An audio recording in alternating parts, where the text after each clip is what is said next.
Os poucos japoneses que ainda usavam pagers provavelmente se lamentaram na semana passada, quando a última empresa provedora do serviço no país, Tokyo Telemessage, anunciou o seu fim. Ao mesmo tempo, muitos devem ter se perguntado: espere, ainda existem pagers por aí? A Tokyo Telemessage tinha ainda 1,5 mil clientes, a maioria deles profissionais de saúde. O único assinante privado era Ken Fujikura, que mantinha seu pager ativo para se comunicar com sua mãe, de 80 anos. Como só a minha mãe tinha o número do pager, eu sabia que a notificação do pager era da minha mãe, disse ele ao Sitnikian Spa.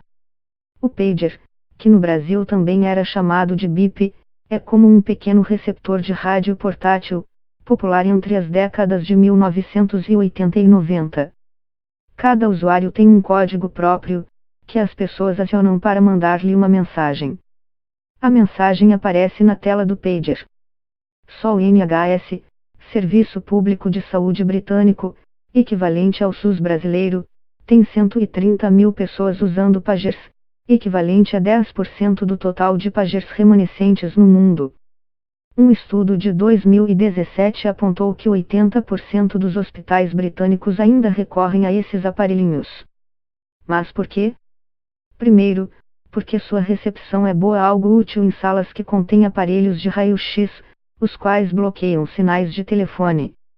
Além disso, pagers são considerados rápidos em emergências de saúde. O mundo caminha para pagamentos feitos diretamente pelo celular, mas tem gente que ainda usa os cheques, um pequeno talão fornecido pelo banco em que cada página é preenchida com os dados do valor do pagamento e, se o cheque for nominal, seu receptor. Este, por sua vez, tem que descontar o cheque no banco.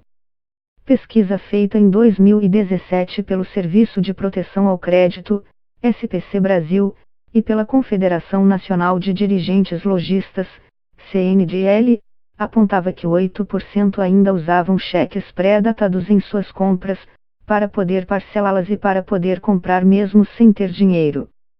No ZEUA, em 2015, uma média de 7,1 cheques foram preenchidos por cada domicílio do país. Eles costumam ser usados em pequenas lojas que não aceitam cartões e no pagamento de aluguéis imobiliários, por exigência dos próprios senhorios. No Reino Unido, o plano era ter eliminado os cheques até 2018, mas esse projeto foi abandonado, uma vez que não foram encontradas alternativas viáveis para substituí-los entre usuários idosos.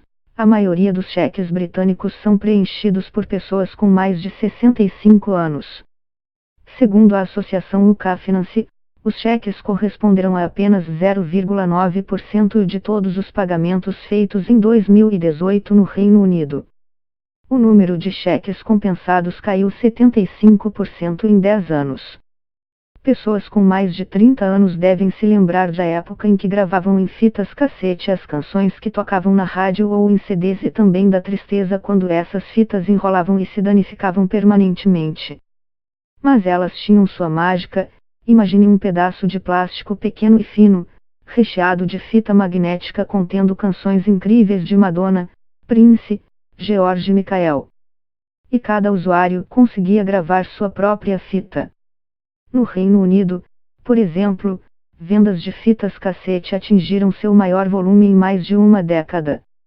Mais de 35 mil exemplares foram vendidos nos primeiros 7 meses de 2019, diz a Associação Fonográfica do país. Não é muita coisa, mas trata-se do 7º ano consecutivo de alta na venda dessa mídia. Algo parecido acontece no ZEUA, onde, segundo a empresa de pesquisas Nielsen, as vendas de fitas cassete aumentaram 23% em 2018, em comparação com o ano anterior. O motivo? Acho que é nostalgia, diz Kimberly Sinden, dono de uma loja online chamada MR Cassette. Ela desacelera o processo de desfrutar da música. Pessoas da minha geração gostam do processo de escolher um cassete e ler as informações sobre a banda na capa. Além disso, é mais simples e portátil do que um vinil. Brissenden vê não apenas um revival, mas uma tendência, depois de celebridades da música como Eminem, Billie Eilish e Kylie Minogue terem lançado álbuns em formato cassete. O Tamagotchi foi lançado no Japão em 1996 e cresceu em popularidade em todo o mundo no ano seguinte. Chegou a ter mais de 40 milhões de unidades vendidas em seus primeiros anos de existência. No ano passado, uma nova geração de Tamagotchis foi lançada. Nela, a antiga tela pichilada dos anos 1990 foi substituída por uma colorida. Os novos Tamagotchis podem trocar dados entre si e até mesmo se casar ou procriar. Além disso, eles se reúnem em um fórum online, que discute, por exemplo, quem vai casar com quem e como fazer tributos a tamas que não sobreviverão. Se você é jovem o bastante para nunca ter usado ou mesmo visto uma máquina de fax, então imagine uma impressora grande que produzia som muito peculiar, semelhante ao de um motor a vapor. Alguns modelos tinham um telefone acoplado. O aparelho de fax escaneia documentos e os transporta por um sinal, enviado por linha telefônica, a outro aparelho de fax, o qual reproduz o documento enviado e o imprime. De novo, o Serviço de Saúde britânico NHS é um bom exemplo. Acredita-se que seja o maior comprador mundial de aparelhos de fax. O governo agora quer que essas máquinas sejam substituídas, possivelmente por e-mails, até o ano que vem.